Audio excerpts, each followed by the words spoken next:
We flew him in all the way from Whitefield, Maine.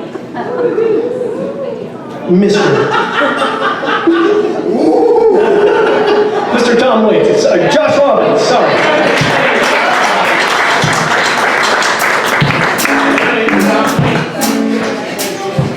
Yeah.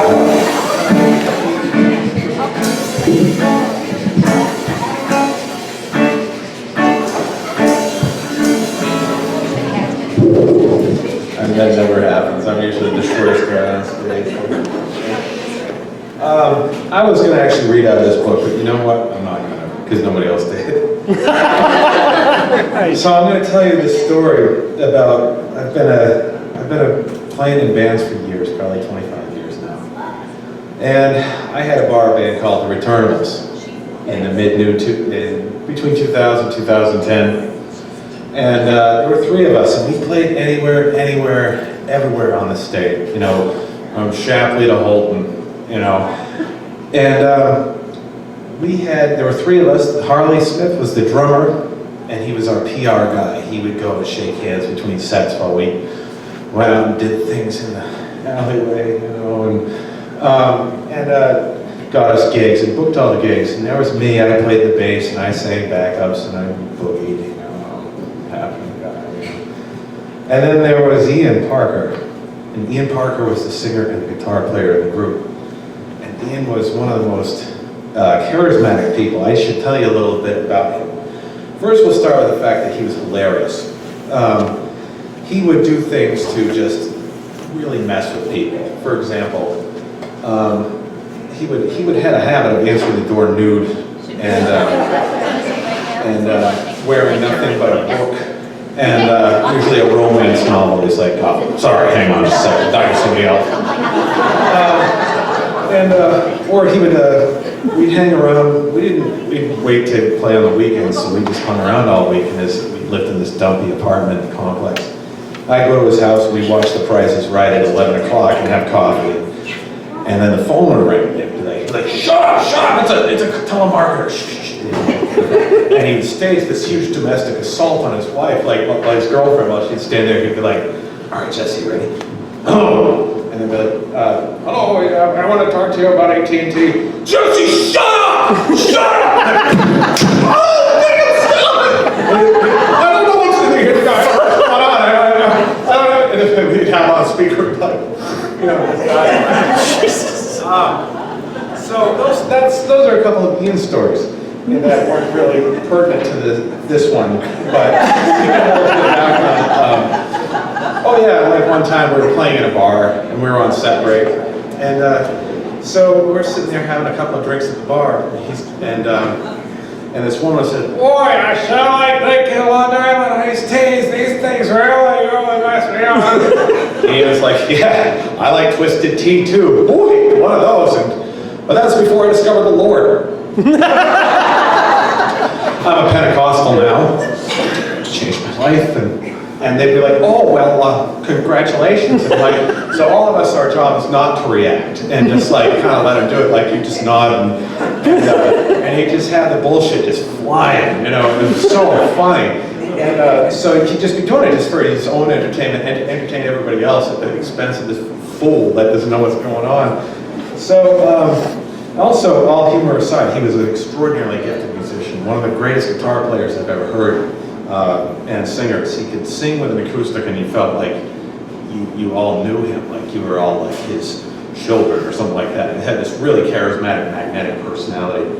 And when he played electric, he was like Keith Richards and Mick Taylor at once. You know, like he could do the vibrato of Mick Taylor and like kind of the just chunkiness of Keith, but then had this tasteful Eric Clapton-y thing on the top.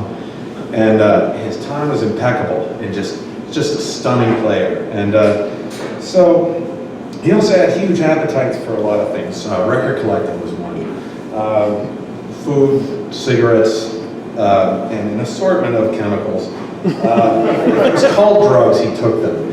And so, which is sort of what leads to the story. The story that I'm going to tell you was called either Sex, Drugs, Matrimony, and Cheese, or A Very Cheesy Wedding. So, we had been booked for a high-profile wedding on Vinyl Haven with a very high-profile family. I think I'll just leave it nameless, but they make cheese, and yes, you probably have heard of it.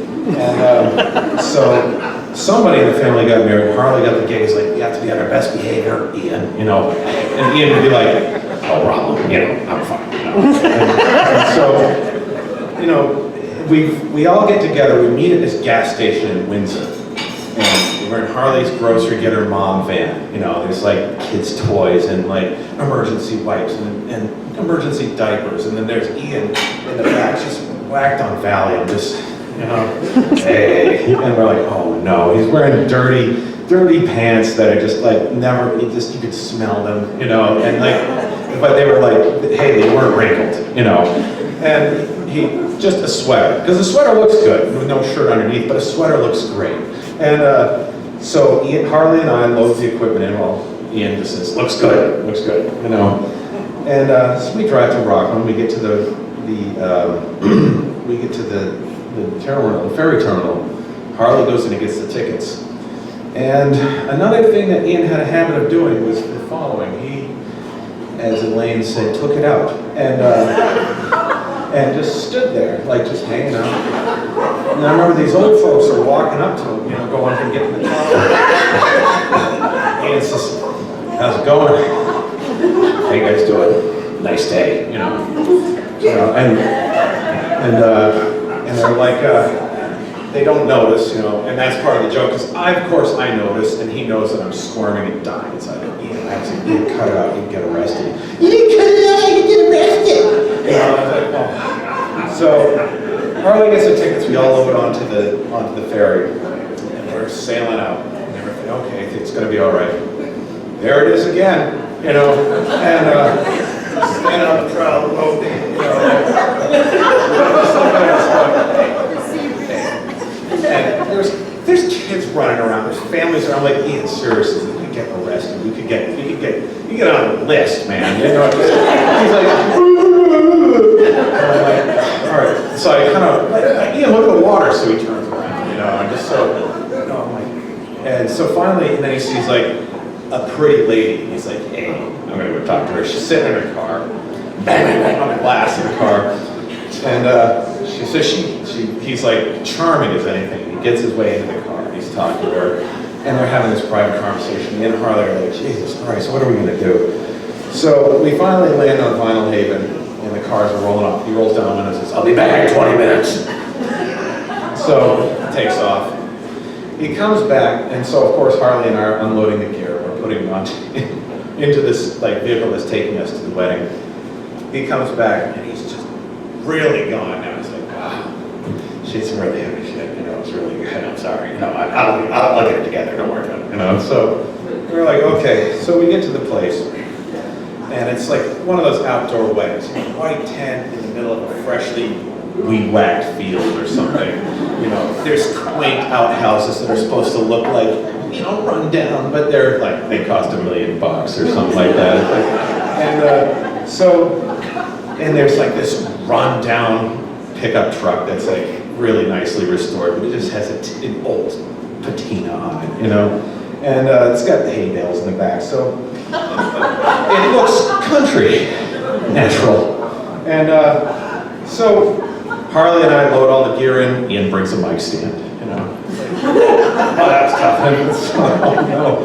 And there's a food that's spread out, like really nice. There's like roast beef, just like nice wedding food. Ian goes right over, grabs a handful of beef off and just puts it in his mouth with a bristle. Takes it out, finds a napkin, these fancy, nicely wrapped up linen napkins, and he puts it in. You know, wraps it up in one of the silverware pieces that someone might find later, you know. And I was like, no. He was just making fun of me the whole time. I grab it and I like just stash it. So we're following him around, and finally he says, you know, in the corner, in the back corner of the tent, there's a wheelbarrow with this nice linen where all the gifts are supposed to go. And he's like, "I'm gonna take a nap." You guys wait in when everybody shows up. You know, we're like, you know, right. So he takes off his shirt, he's a heavy-set guy, just takes off, his sweater, and rolls up in this blanket and falls asleep in this wheelbarrow. We're just like, yeah, well, we're not gonna tell anybody, we're just gonna embarrass him, or whatever. And these people walk in, they're like, oh God, they kind of like, there's some nervous laughter and there's murmuring. And you see him come up shirtless, sunglasses askew. Thought I told you guys to wake me up. Like, oh, okay, let's go outside and have a cigarette. So we went outside, and he just like makes his way over to the truck with the hay bales, and just falls asleep right in the middle of the hay bales of this photo op truck.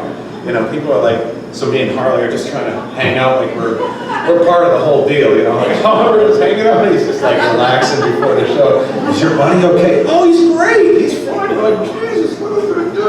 I'm like trying to hide him from the bride and groom and the groom's, the bride's father. We're just like, hey, how you doing, man?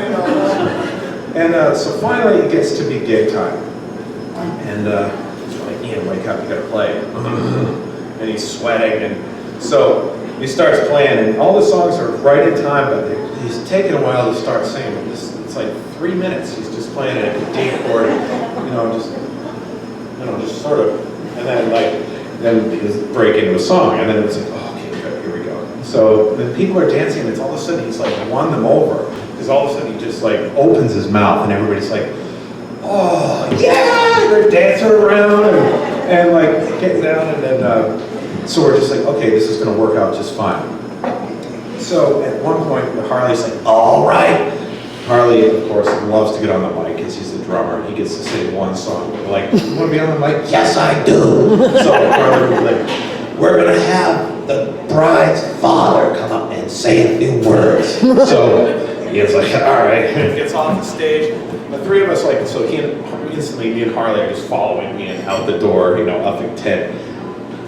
In the front yard of the tent, there's an ATV there for some reason, like to move stuff about. And Ian walks over to it and straddles it. He does like a fake thing, then starts it up. We're like, no. They hear the father and the bride, and I really like my son-in-law, and then he's doing this whole speech.